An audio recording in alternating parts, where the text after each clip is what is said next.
Assalamualaikum warahmatullahi wabarakatuh.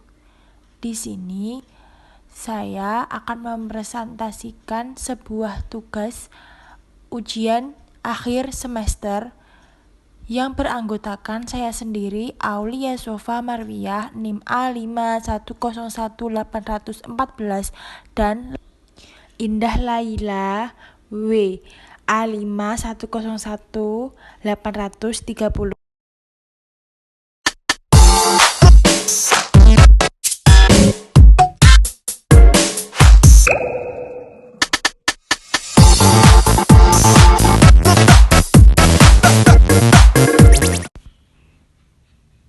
Jangan lupa like, subscribe, dan klik loncengnya ya. Warahmatullahi wabarakatuh. Perkenalkan, nama saya Aulia Sofa Marwiyah, NIM A5101814. Di sini saya akan menjelaskan tentang makalah pendidikan inklusi, strategi pembelajaran di SD luar biasa dengan peserta didik tunarungu dan tunanetra. Di sini saya tidak presentasi sendiri, tetapi juga presentasi dengan teman saya. Langsung saja kita akan memulai presentasi kali ini. Bab 1. Pendahuluan. Pendidikan sangatlah penting dalam mempengaruhi perkembangan manusia. Pendidikan memiliki pengaruh yang dinamis dalam menyiapkan kehidupan manusia di masa depan. Selain itu, pendidikan juga dapat mengembangkan berbagai potensi yang dimiliki secara optimal. Pendidikan dapat mengembangkan beberapa aspek sesuai dengan tahap perkembangan serta karakteristik fisik, lingkungan, dan sosial budaya. Dalam pendidikan ada beberapa model, yang diantaranya adalah pendidikan inklusif. Pendidikan inklusif sendiri memiliki budaya sekolah yang kolaboratif dan saling menghormati, terus siswa dengan disabilitas dianggap kompeten. Indonesia memiliki siswa dengan disabilitas 4,58%. Menurut Gifford, Bijol, dan Minor meninjau sikap guru terhadap pendidikan inklusif, mereka menyatakan bahwa guru negatif atau netral terhadap inklusi karena kurangnya sumber daya dan pelatihan yang memadai yang mereka terima. Maka dari kesimpulan tersebut, pemerintah akan lebih berusaha untuk meningkatkan sumber daya guru yang lebih baik dengan melakukan atau menjalankan pelatihan-pelatihan secara terus-menerus agar guru dapat berkreatif untuk mendidik peserta didik yang memiliki disabilitas tersebut. Di sini saya akan membahas tentang disabilitas. Ada dua, yaitu tunarungu dan tunanetra. Tunarungu adalah orang yang tuli atau a deaf person, adalah orang yang mengalami ketidakmampuan mendengar sehingga mengalami hambatan dalam pendengarannya. Tunarungu ada dua jenis, yaitu tunarungu prabahasa dan pasca bahasa. Tunarungu prabahasa adalah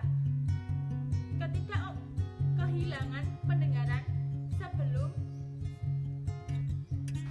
proses berbicaranya berkembang. Sedangkan pasca bahasa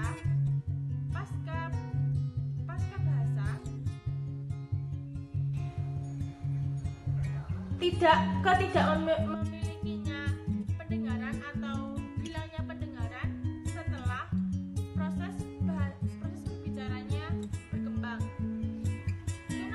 Tunanetra adalah dari segi bahasa terdapat dua arti, yaitu tuna dan netra.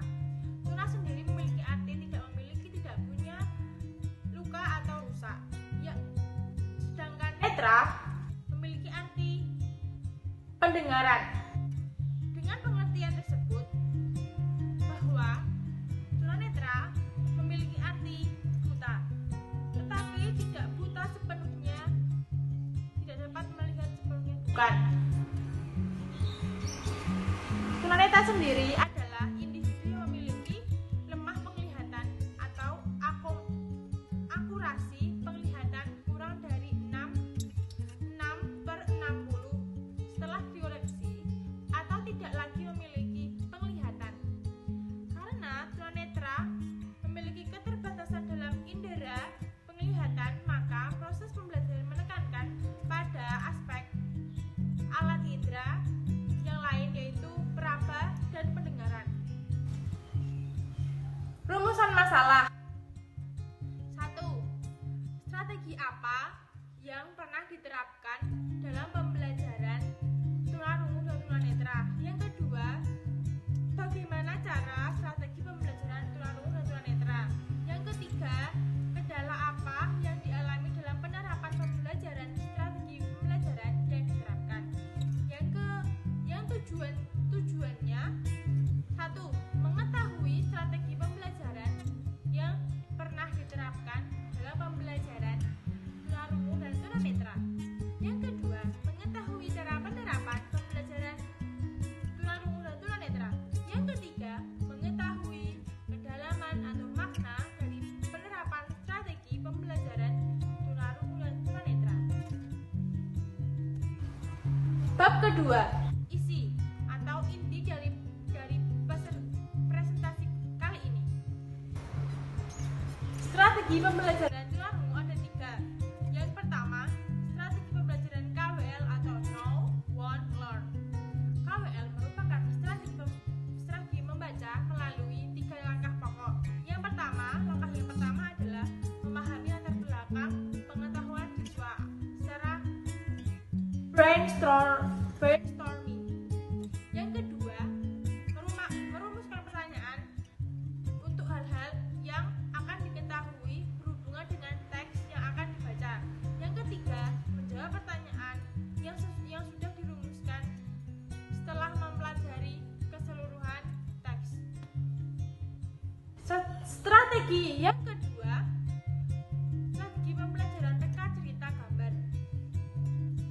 Reka cerita gambar adalah serangkaian gambar seri yang telah dibuat secara tersusun untuk menceritakan suatu kegiatan atau peristiwa. Serangkaian gambar yang disusun dengan tujuan membantu anak mengungkapkan ide-ide suatu kegiatan atau peristiwa. Sedangkan menurut Mujiroh et al. 2013, pembelajaran reka cerita gambar adalah suatu cara belajar mengajar di mana anak untuk bisa menulis dari gambar yang diamati. Yang ketiga, strategi pembelajaran DRTA atau Directed Reading Thinking Activity. Menurut Stover, strategi DRTA adalah suatu strategi yang lebih memfokuskan keterlibatan siswa untuk memprediksi dan membuktikan prediksi saat membaca teks. Langkah-langkah pelaksanaan DRTA menurut Rohim dalam: yang pertama, siswa diminta membuat prediksi berdasarkan judul teks. Yang kedua, siswa diminta membuat prediksi berdasarkan gambar. Yang ketiga, siswa diminta membaca teks bacaan. Yang keempat, guru melakukan penilaian terhadap hasil prediksi siswa dengan cara mengajukan sebuah pertanyaan. Siapakah di antara mereka yang prediksinya sesuai dengan teks yang mereka baca? Yang kelima, ulangi seluruh bagian 1-4 sampai semua pelajaran tersampaikan. Di sini saya meneruskan presentasi dari teman saya, Aulia Sofa. Perkenalkan, saya Indah Laila Urianti, NIM 30 kelas 4A PGSD UMS. Strategi pembelajaran tunanetra. Yang pertama yaitu strategi pembelajaran membaca dan menulis braille permulaan. Apa sih membaca dan menulis braille itu? membaca dan menulis braille adalah salah satu cara bagi penyandang tunanetra untuk memperoleh informasi dan berkomunikasi.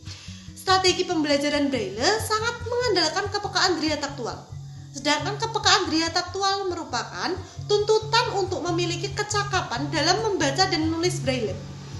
Kepekaan daya taktual tidak instan atau tiba-tiba bisa muncul kepada diri anak tunanetra, tetapi kepekaan daya taktual itu harus dilatih, sehingga guru dalam pembelajaran braille ini sangat memegang peranan yang penting. Karena lewat pembelajaran ini, anak-anak tunanetra dipersiapkan untuk memiliki kecakapan mengakses informasi dan komunikasi. Strategi pembelajaran yang kedua yaitu strategi multimodal learning. Apa sih strategi multimodal learning?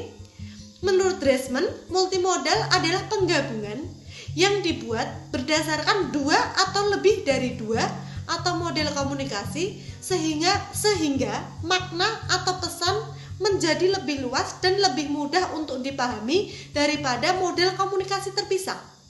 Multimodal learning juga biasa disebut dengan multiple representasi. Multiple representasi adalah kegiatan yang menggabungkan tulisan dengan gambar dan penjelasan menggunakan sarana audio. Sehingga strategi multimodal learning ini sangat menggunakan indera pendengaran anak tunanetra.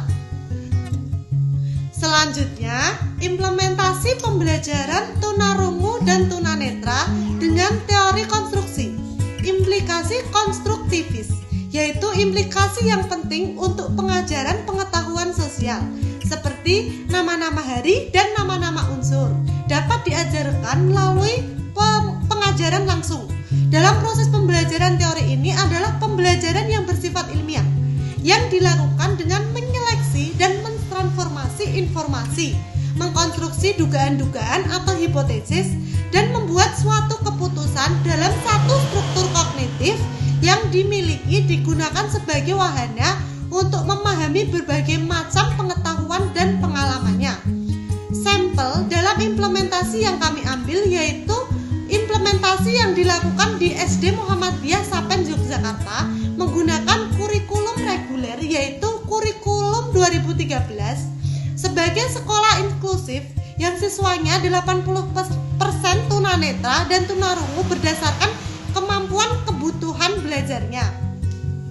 Dalam implementasi kurikulum 2013 pada anak berkebutuhan khusus atau ABK di SD Muhammadiyah Sapen Yogyakarta, strategi pelaksanaan anak mendapatkan banyak peran dalam pembelajaran ini melalui dari menentukan tema sendiri atau hal yang akan diajarkannya, proses kegiatan belajar dan mengajar di SDN Sapen Yogyakarta melalui 3 tahap, yaitu persiapan, pembukaan, dan penutup.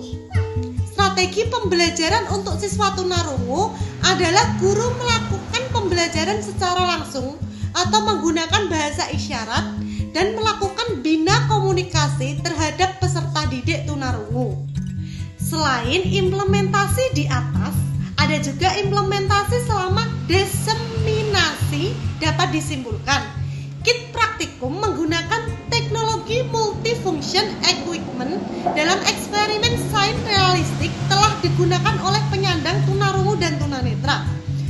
Yang kedua yaitu modul eksperimen LKS Bahasa Braille dapat mengakomodasi kebutuhan belajar siswa penyandang tunanetra dan tunarungu. Yang ketiga, aktivitas siswa yang muncul melalui kegiatan eksperimen sains dan pendekatan konstruktivitas bagi tunarungu dan tunanetra.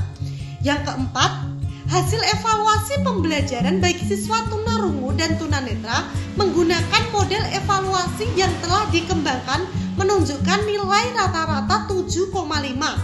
Yang kelima, respon siswa yang penyandang tunarungu dan tunanetra sangat baik. Yang terakhir yaitu penutup, pengertian.